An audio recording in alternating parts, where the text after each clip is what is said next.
gotten better. She's added something to her game. She's in amazing shape.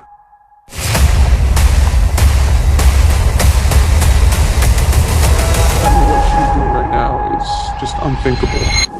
You know, she's just, she's unguardable.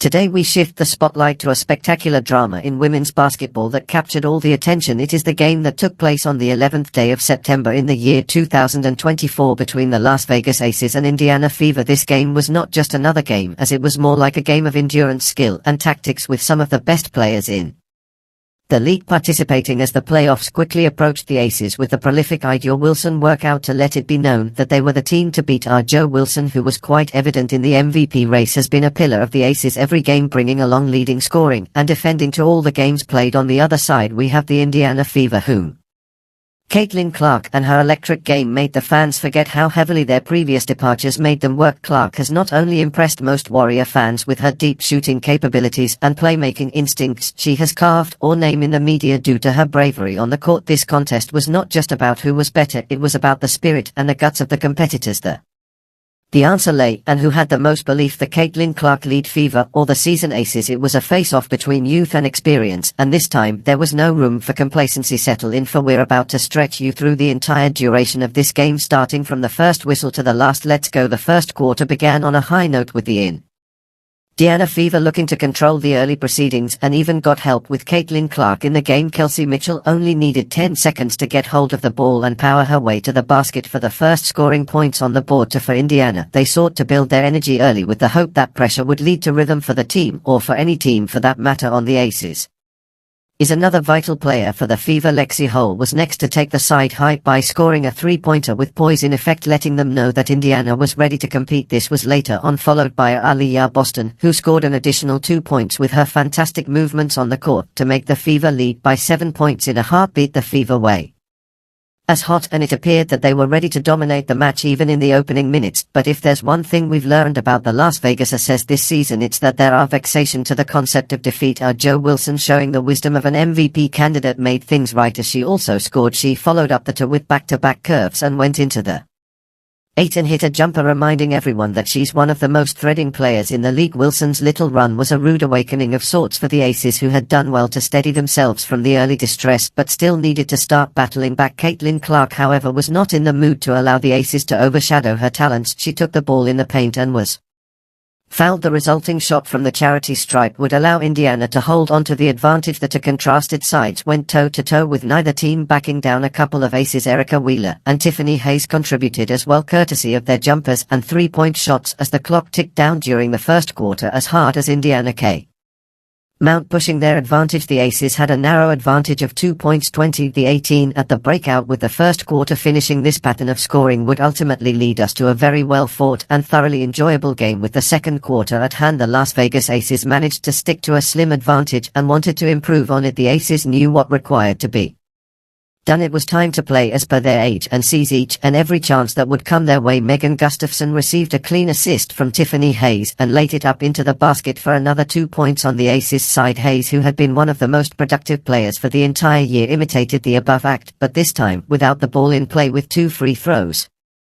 There was still a chance for the game to turn in favor of the Stars, and Chelsea Gray decided that it was now or never. After receiving a pass from Hayes, she cut in through the defense and made a layup, increasing the advantage for the Aces. Caitlin Clark, however, was not going to allow the Aces run away with the game. Almost right away she hit a three-pointer, keeping the Fever aggressive. Clarkson, always been influential offensively and in the same support, the Fever had no option but to put pressure on the Aces. But some players have certain fire in them, and Chelsea Gray was that player for the Aces. She sank another clean jumper even with Clark in her face and showed that she could fight the pressure. Then for the Aces, it was Alicia Clark who hit a corner three to extend the their lead even more. The Aces were starting to make a move on the score, but the Fever were not out of the contest. Kelsey Mitchell and Aaliyah Boston responded for the Indiana Fever, with Mitchell receiving the ball from Boston and shooting a jumper. After this, Mitchell made 2 free throws. The Fever were still trailing and trying to stay in the contest, but the Aces were always piling on the scoreboard with superb teamwork. The more the clock ticked down the quarter, so did the experience, in-depth weapons of the Aces. Inside the last minute of the game, Kelsey Mitchell scored a layup, reducing further the deficit for Indiana, but Eliza Clark scored. Typical Aces again, connecting from long range. The second quarter came to a close, and the Las Vegas Aces scored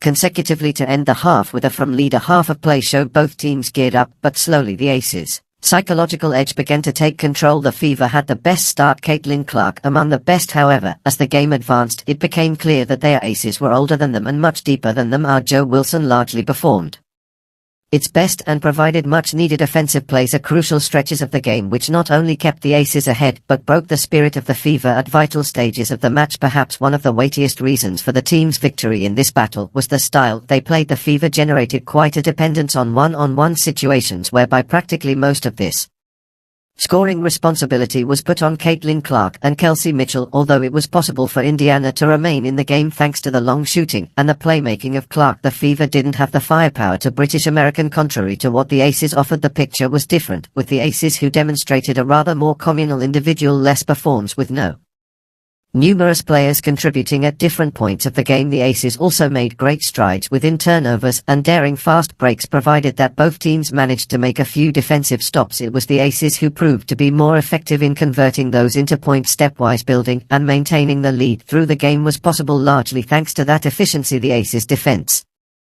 strategy also deserves mention here. They succeeded in limiting Caitlin Clark's impact to an extent that she wasn't able to single-handedly win the game for her team. The Aces' fast switching of defenders and help defense every time Clark went for a drive down was important to cutting down her effectiveness. As both teams were ready for the second half and the locker rooms, it was quite obvious, yes, that the Fever now had to do something about the Aces' momentum to turn the game into their favor once more, but the Aces were making inroads because of their poise plugged alongside their physicality and use of tactics. Despite the ANC and anxiety prevalent in such a vicious game when the match was headed toward a climax, one could cut the tension inside the arena with a knife. The Fever worse still looking within striking distance, but the Aces were absolutely showing the reasons why they are one of the teams that the upper echelon of the league are. Joe Wilson was still the one doing the talking, which also meant scoring the necessary buckets in the Aces' favor. How she was able to find factor when the pressure was hyped was also on full display, and such performances justify the strong case he has for being the MVP of the season. Time and again the Fever had been forced to come to the very full list of their skills to close the game, but this time they fell short. A few free throw attempts that spiraled out rather unconvincingly and a number of ball turnovers, particularly in the last quarter, found the Fever on crosshairs, and the Aces used every disadvantage to fall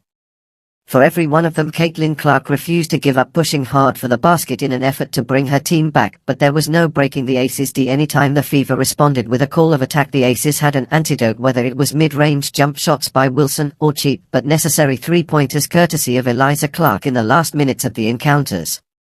It became clear the gap between a playoff-ready and experienced team and a young team seeking an identity. A three-pointer by Eliza Clark with only a couple of seconds remaining was more like a signature to the already signed victory of the Aces in a closely contested match that saw both teams fight for every bit of score. The Las Vegas Aces managed to beat their rivals, the India a furnace 86-75. Not only did this particular contest put our Joe Wilson's MVP picture to rest, and also provided a glimpse of Caitlin Clark, who promises to have a bright career in the league. The Aces were pleased to record yet another important triumph in their quest towards the playoffs as the players left the court, while the Fever contemplated over what might have been.